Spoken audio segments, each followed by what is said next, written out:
République démocratique du Congo. Le Conseil de sécurité de l'ONU appelle les rebelles du M23 à déposer les armes. Goma, les FARDC reprennent le contrôle de la RTNC au M23. Plus de 500 experts mobilisés pour préparer le procès République démocratique du Congo-Rwanda devant la CADHP. Crise dans l'est de la République démocratique du Congo, les réactions de la communauté internationale.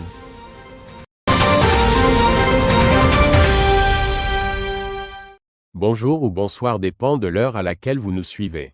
Je suis Monsieur Patrick Moukoko du JJ Media Studio d'actualité en direct de la RDC.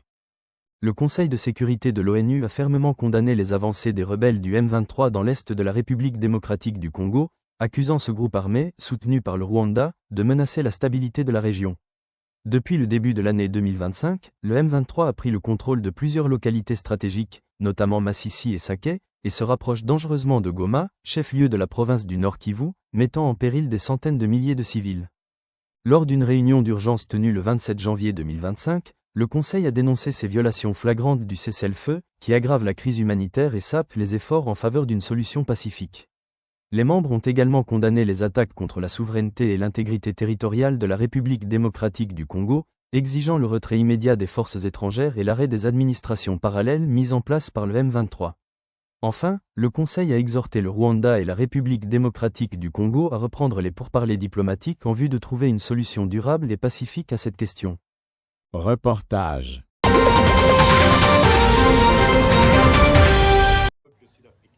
Alors que les rebelles du M23 et leurs alliés rwandais se rapprochent de la ville de Goma, une réunion d'urgence au Conseil de sécurité de l'ONU a été organisée. L'occasion pour la ministre des Affaires étrangères de la RDC de demander des sanctions contre le Rwanda. Kinshasa parle de véritables déclarations de guerre de la part de son voisin. Une attaque d'une gravité inouïe se déroule sous les yeux du monde. De nouvelles troupes rwandaises ont franchi les bornes 12 et 13 du poste frontalier séparant Goma de Gisenyi, pénétrant sur notre territoire en plein jour. Le ministère congolais des Affaires étrangères a rompu les liens diplomatiques avec Kigali et a retiré tout le personnel diplomatique du pays. Le Rwanda est accusé de soutenir le groupe rebelle du M23. Le secrétaire général de l'ONU a appelé au retrait de leurs troupes. De la part de Londres, de l'Union européenne ou de l'Union africaine, les appels à la fin des combats sont unanimes. Les États-Unis envisageront tous les outils à leur disposition pour que les responsables de la poursuite du conflit armé, de l'instabilité et de l'insécurité en RDC soient tenus responsables. La France a également condamné l'escalade du conflit, estimant que le Conseil de sécurité devait adopter une approche plus ferme à l'égard du Rwanda. La France condamne cette offensive. La France appelle le M23 et le Rwanda à cesser cette offensive. Elle appelle le Rwanda à quitter le territoire de la République démocratique du Congo. Elle réaffirme son plein soutien à l'intégrité territoriale de la République démocratique du Congo. Elle appelle à une reprise des processus de paix. Plus d'une douzaine de soldats de la MONUSCO, la force de maintien de la paix de l'ONU en RDC, ont été tués lors d'affrontements avec les rebelles du groupe M23. Les Nations Unies comptent environ 14 000 casques bleus sur le terrain. Des combats intenses se poursuivent à Goma dans la soirée de ce lundi 27 janvier, où les forces armées de la République démocratique du Congo, FARDC, appuyées par les forces d'autodéfense Wazalendo, opposent une résistance farouche à l'avancée des éléments du M23, un groupe armé soutenu par l'armée rwandaise. D'après des témoignages recueillis auprès des riverains, les FARDC ont repris le contrôle de la station de radio-télévision nationale congolaise RTNC, occupée par les rebelles plus tôt dans la journée. La reprise de cette infrastructure stratégique est perçue comme victoire importante pour les forces loyalistes, à la fois sur le plan militaire et en matière de contrôle de l'information. Les affrontements se concentrent autour de plusieurs zones, notamment dans les environs de la RTNC où les FARDC continuent de se battre contre les rebelles. Des tirs nourris ont également été signalés dans la zone de l'aéroport, où la situation reste particulièrement tendue. Dans le contexte chaotique des combats, des foules de civils ont été signalées en train de piller des biens dans les environs de l'aéroport et dans d'autres quartiers du chef-lieu de la province du Nord Kivu. Reportage.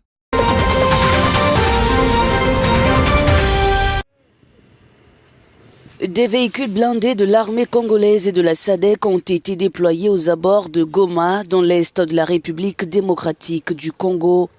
Alors que les affrontements entre les FARDC et les rebelles du M23 se poursuivent, dimanche matin, des tirs à l'arme lourde et légère ont été signalés dans le territoire de Nyiragongo. Nous entendons des explosions depuis 3 heures. Nous ne savons pas où nous réfugier. 17 habitants. Nous exhortons le gouvernement à agir de toute urgence en déployant des forces sur le terrain pour repousser l'ennemi. Dans ce contexte, le gouvernement congolais a annoncé la rupture de ses relations diplomatiques avec le Rwanda, l'accusant de soutenir les rebelles du M23. Pendant ce temps, la situation reste tendue aux bornes 12 et 13 à la frontière avec le Rwanda, selon des sources locales. Nous sommes terrifiés en voyant le nombre croissant de morts et de blessés parmi nos militaires et les Wazalendo. Nous appelons le gouvernement à mobiliser toutes les ressources.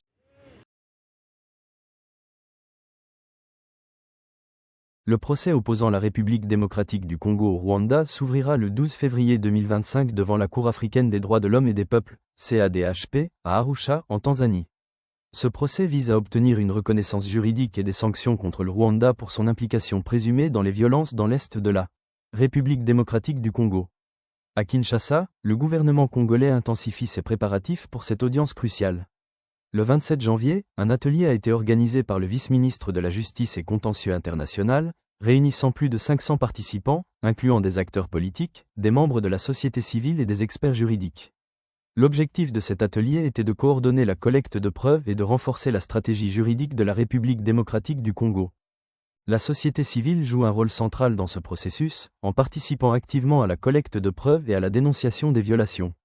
Les avocats et représentants de la société civile se préparent également pour l'audience prévue le 16 février. Le vice-ministre de la Justice a exprimé sa confiance quant à l'issue de ce procès, affirmant que la République démocratique du Congo dispose de preuves solides pour faire condamner le Rwanda et son président, Paul Kagame. Ce procès, initié en septembre 2023, s'inscrit dans une stratégie globale de Kinshasa pour contrer l'agression rwandaise, combinant actions judiciaires, militaires, diplomatiques et médiatiques. La République démocratique du Congo accuse le Rwanda de graves violations des droits humains dans les provinces de l'Est, une étape clé dans la quête de justice pour les millions de Congolais touchés par ces violences. Reportage. Les inquiétudes à présent autour de la situation dans l'Est de la République démocratique du Congo. La communauté des États d'Afrique de l'Est va se réunir en présence des présidents congolais Félix Tshisekedi et rwandais Paul Kagame, dont le pays est accusé de soutenir les rebelles. Les combats oppose désormais les forces armées congolaises et ces rebelles du M23 dans les faubourgs de la ville de Goma. Des tirs sont même entendus dans le centre. La ville est maintenant encerclée. L'armée congolaise dit toujours contrôler des secteurs stratégiques, mais la situation est confuse. Je vous propose d'écouter ces témoignages de plusieurs habitants. Assis ici, j'entends le bruit des bombes, le crépitement des balles qui tombent. Nous avons décidé de rester chez nous parce que tant qu'il y aura des guerres, ceux qui fuient la guerre peuvent aussi mourir ou avoir une vie mauvaise. C'est pourquoi nous avons pensé qu'il valait mieux rester à la maison que de mourir en fuyant la guerre.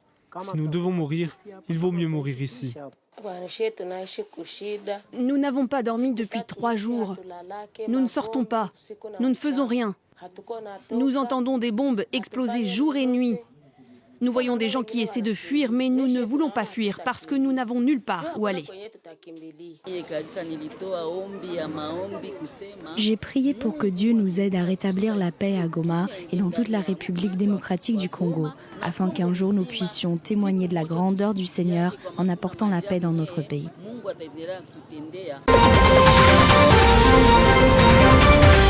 La situation sécuritaire dans l'Est de la République démocratique du Congo continue de provoquer des réactions internationales et des initiatives diplomatiques. Alors que les combats font rage à Goma entre les FARDC et les rebelles du M23, soutenus par l'armée rwandaise, plusieurs voix internationales se sont élevées pour dénoncer cette crise. En Europe, le ministre belge des Affaires étrangères, Bernard Quintin, a condamné fermement l'attaque contre Goma par les rebelles du M23. Sur son compte X, il a qualifié cette prise de ville de « violation inacceptable de l'intégrité territoriale de la République démocratique du Congo et du cessez-le-feu de Luanda », appelant à des actions concrètes pour faire respecter le droit international. De son côté, le président mauritanien Mohamed Cheikh El Ghazouani, président en exercice de l'Union africaine, a exprimé sa vive préoccupation face à la détérioration de la situation. Il a exhorté au respect du droit international humanitaire, à un arrêt immédiat des hostilités et à la reprise des négociations entre les parties. En réponse à cette crise, le Conseil de paix et de sécurité de l'Union africaine a annoncé une session d'urgence prévue pour le mardi 28 janvier afin d'examiner la situation dans l'est de la République démocratique du Congo, comme confirmé par l'organisation panafricaine. Cependant, Tina Salama, porte-parole du président Félix Tshisekedi, a indiqué que la participation du chef de l'État congolais à un sommet extraordinaire proposé par le président kényan William Ruto n'était pas encore à l'ordre du jour. La situation demeure donc critique et au cœur des préoccupations internationales. Reportage.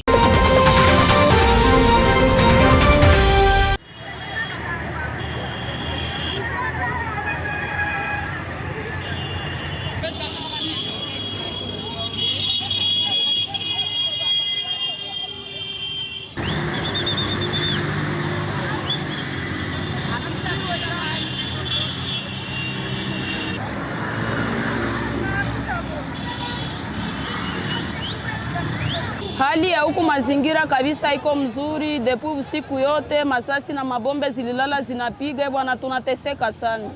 Baba mie hata biharibike siwezi kimbia tena, yenye nilishaka kimbia mie inatosha, junda kimbilia wapi? Hakuna tena kwa tutakimbilia.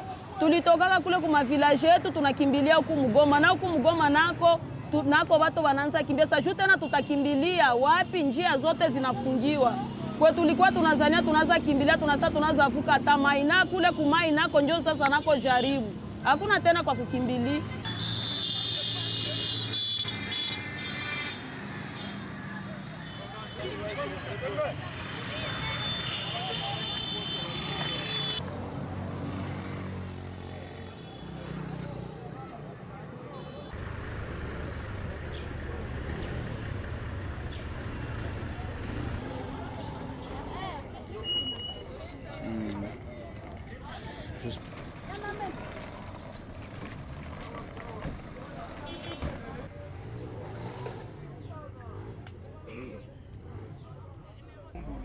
Merci, chef.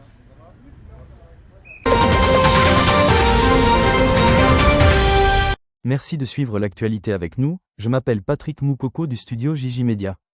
N'oubliez pas de vous abonner, de liker et d'activer la cloche de notification pour plus d'informations, à bientôt, au revoir.